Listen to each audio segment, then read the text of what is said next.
So kailangan nga niya, pangalanan niya, sino-sino, kung may sangkot pati sa National Bureau of Investigation. Execution of the missing Sabongeros. Kung hindi niya sasabihin kung sino, hindi maimbestigahan yon. Abay, lahat kami dito suspect sa mga kaso ng Sabongero. Remulla made the statement following Jolie Dondon Patidungan. Hindi sila nasubid ko. Kasama to sa sir sa napag-usapan ninyo. Justice. I was speaking with the justice as well. So sabi po ni General Torre, aside from Taalekan niya, may mga iba pang ina-identify. Ang iba nating mga Torre said police are keeping this location confidential to prevent the perpetrators from retrieving the bodies and concealing the evidence. Ito yung press briefing po ni General Torre kanina. 15 po ba identified ni alias Totoy doon sa affidavit? Nagpapagang mga balita at pagtalakay sa mga isyu na lipungan. Pulsa! Opinyon, banat at paglalantad sa katotohanan. Pulsa! What you see is what you get. You decide.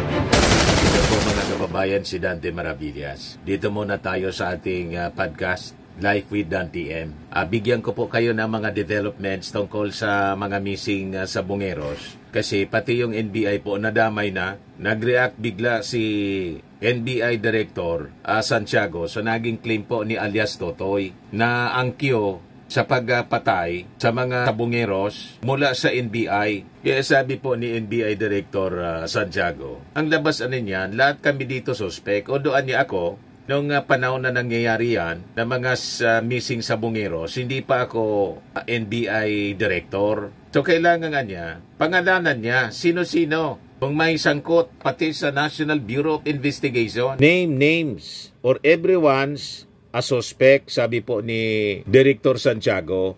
NBI Chief Jaime Santiago is urging alias Totoy to identify the personnel allegedly involved in the execution of the missing Sabongeros. Kung hindi niya sasabihin kung sino, hindi maimbestigahan yon. Abay, lahat kami dito suspect. Napaka-unfair naman niya na nahihila ang pangalan ng bureau na hindi naman natutumbok kung sino. Napaka-bigat ng accusation ni Totoy. Narinig ko yung kanyang accusation na i-execute ng PNP at humihingi lamang ng Q from the NBI. Ay, Diyos ko, panangalanan niya kung sino dito sa NBI. As of now, ang National Bureau of Investigation ay isang ahensya na pinagkakatiwalaan ng tao. Ngayon, kung hindi niya sasabihin kung sino, hindi maiimbestigahan yun, abay lahat kami dito ay suspect.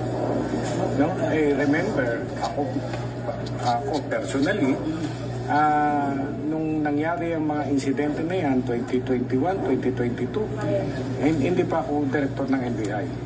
So, pero ngayon, nakikita nyo naman, pinagkakatiwalaan ng taong bayan ng ating bureau, huwag naman masira ng mga accusation na wala namang basis. Anong gusto niyo po? So nakaladkad na mga kababayan pati yung National Bureau of Investigation. Ngayon, hindi lang yung NBI, pati yung Supreme Court mga kababayan, yung Judiciary. Kaya sabi mga kababayan ni DOJ Secretary Remulla, yung Supreme Court nag-iimbestiga na rin sa sabi may isang judge na naging fixer ni Atong Ang sa mga kaso. Talagang mabigat mga kababayan. At saka may dating judge involved sa mga kaso ng Sabongero.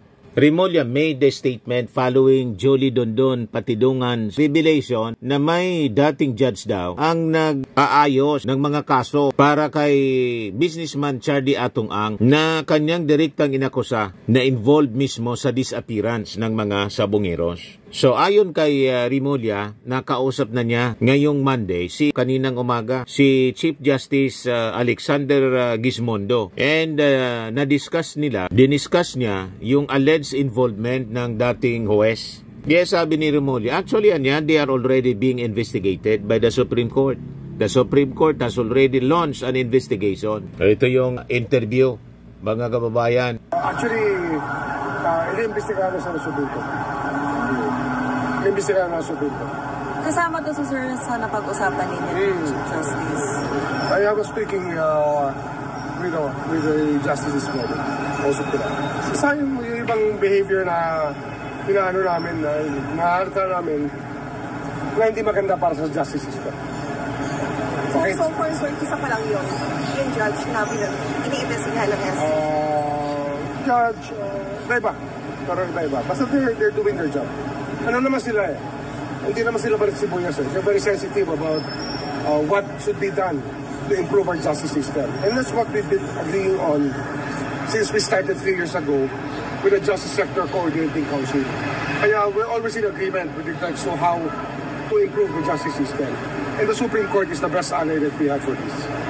So yun mga kababayan, palawak ng palawak ang ginagawang investigasyon ng ating mga different agencies ng ating gobyerno. Sabi ng mga netizens, si Choi Orlando, Remulla should be the next ombudsman if he can file charges of those responsible in the deaths of the Sabongeros before the retirement of Martires. If he cannot accomplish it before the current ombudsman retirement, he might apply as administrator of Taal Lake Search and Rescue Group.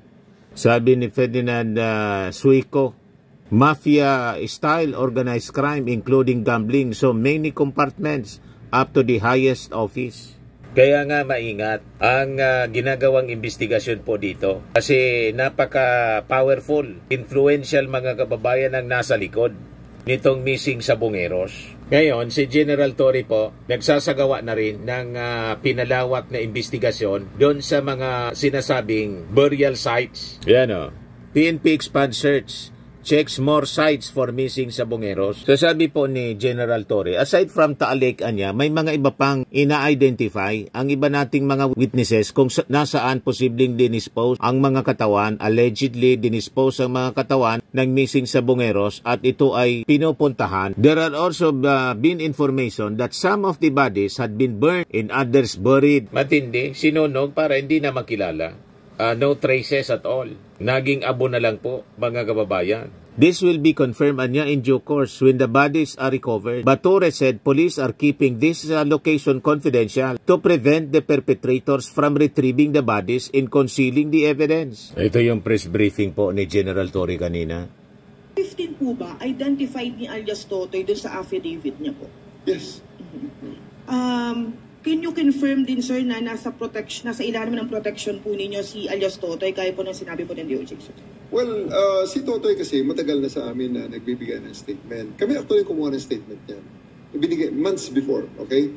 Kaya lang, siyempre, we have to put it under wraps to ensure na hindi ma-preempt ang aming mga moves. Kaya nga kami nakakuha ng voluminous evidence dahil medyo under the radar ang pagkuha namin ng mga information na yan. Nag-follow up kami para masiguradong matibay ang kaso. So, sa ngayon, ang lahat ng mga information na yan ay nakasubmit na sa DOJ for their preliminary investigation. So, maghintay na lang tayo kung ano ang magiging resulta niyan. So, as for kay Totoy naman, si Totoy ay binibigyan namin ng nasa protective custody namin siya sa ngayon, but he is already applying for the Witness Protection Program dahil pag siya ay nag-qualify, ito-turn over namin siya sa DOJ. Sa ngayon naman ay madali na yun at nasa kay SOJ na nga ang final say dyan sa kanyang protection. Last on my answer, yung pamilya ng ilang nawawalang Sabongero nasa CIDG po last Friday at ang panawagan po nila sa PNP, sisirin na po yung kung saan man tinapon sa Taal Lake. Ano pong latest po dito, sir, sa panig ng PNP? Actually, yung plan na yan para masisid ang mga katawan na yan ay hindi lang naman sa Taal ang information na hindi lang naman based on our information, hindi lang naman sa Taal ang disposal, no? Hindi lang sa lake ang disposal. May mga areas pa. At yan naman ay mga ini-examine na namin.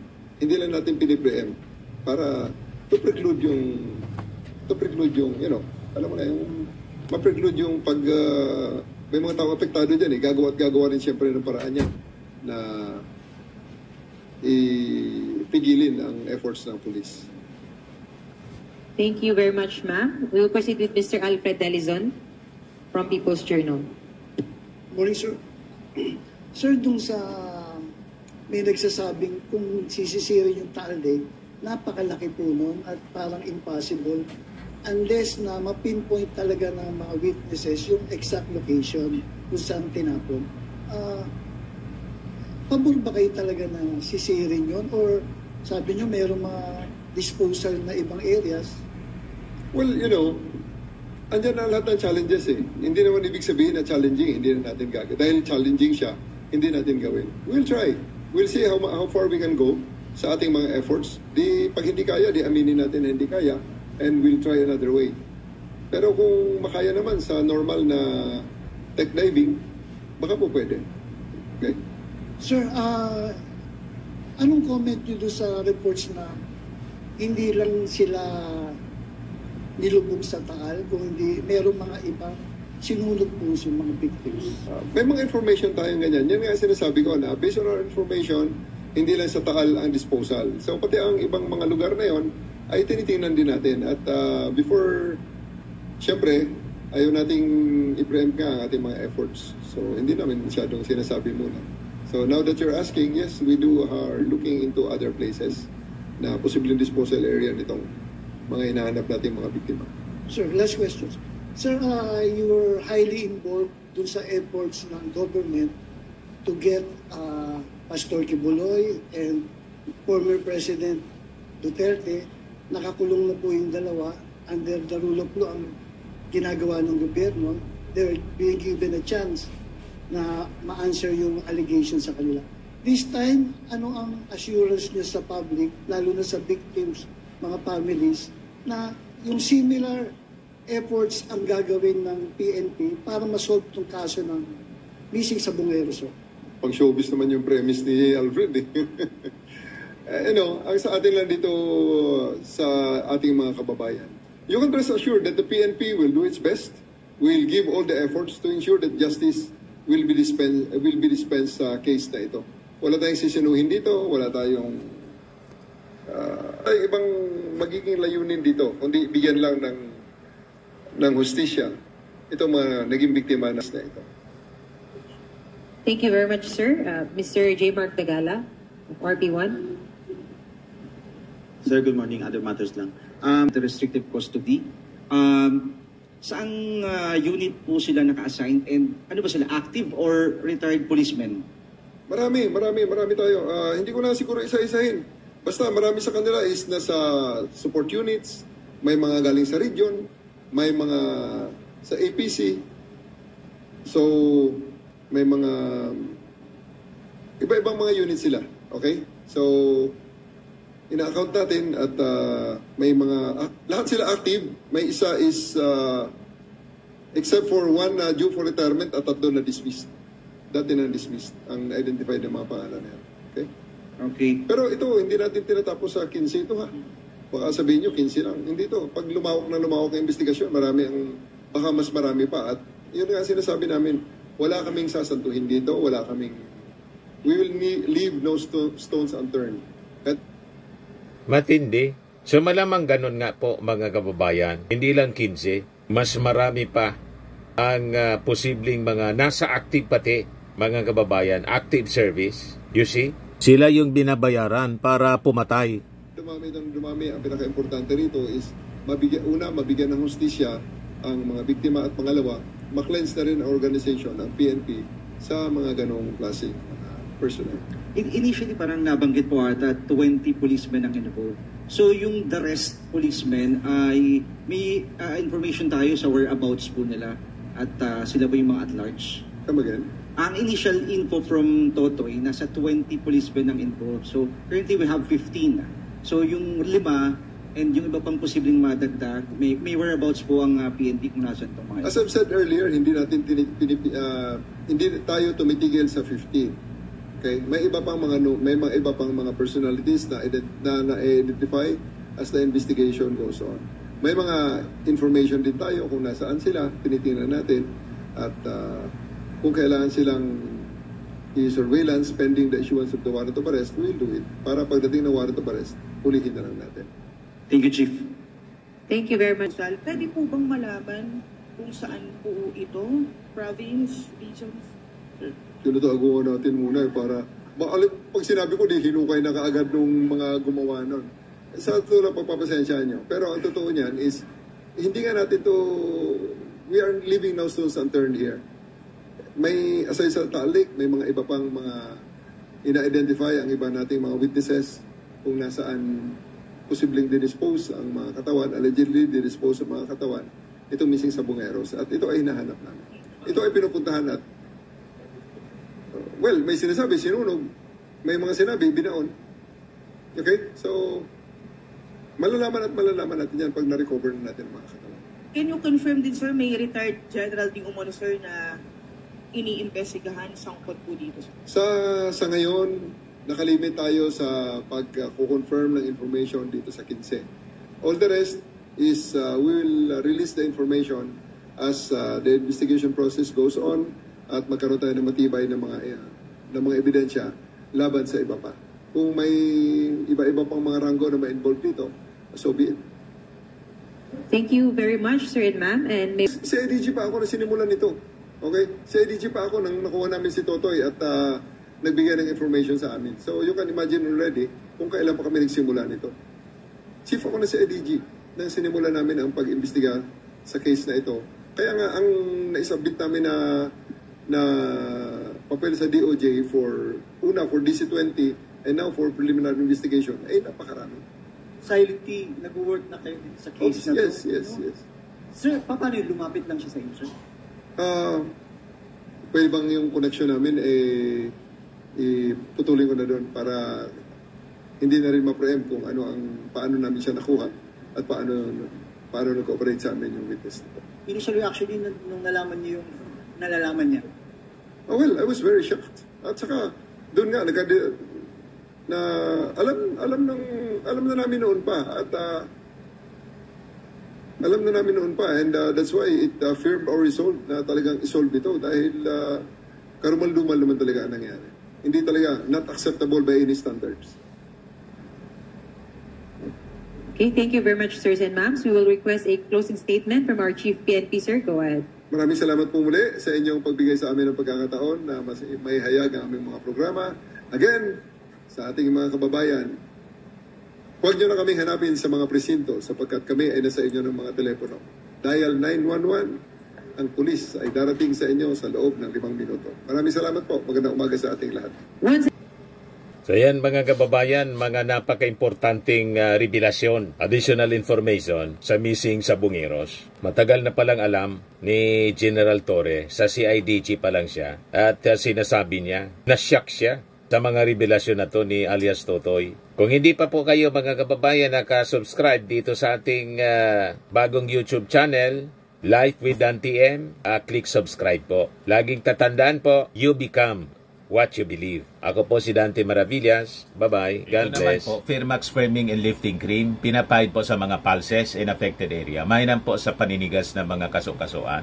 Ito naman po, Automax Radiant Serum. Sa mukha naman yung application. Anti-aging po siya. You will look 10 years younger than your age. Sa mga cancer patients naman po, baka lang gusto ninyo itong itry. Neng siya Red Mix Fruit Drink. Hindi mo po siya gamot, food supplement siya. Kaya lang, gawa siya mga kababayan sa goji berry. Yung goji berry, may anti-cancer properties. O ngayon, yung mga inquiries ninyo, dumiritso na lang kayo sa aming messenger sa Facebook para masagot namin agad. Ayos pa? Ayos na ayosan niya, Mr. Maravilla. But anyway, ito po pala yung aming bagong product na binibenta online.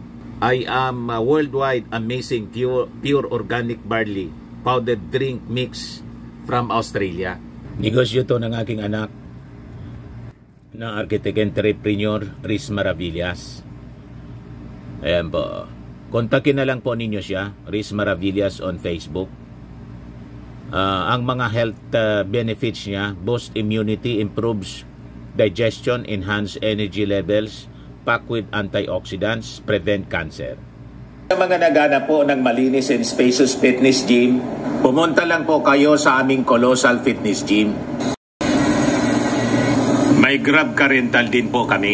Ito naman po yung bago naming product na binibenta online.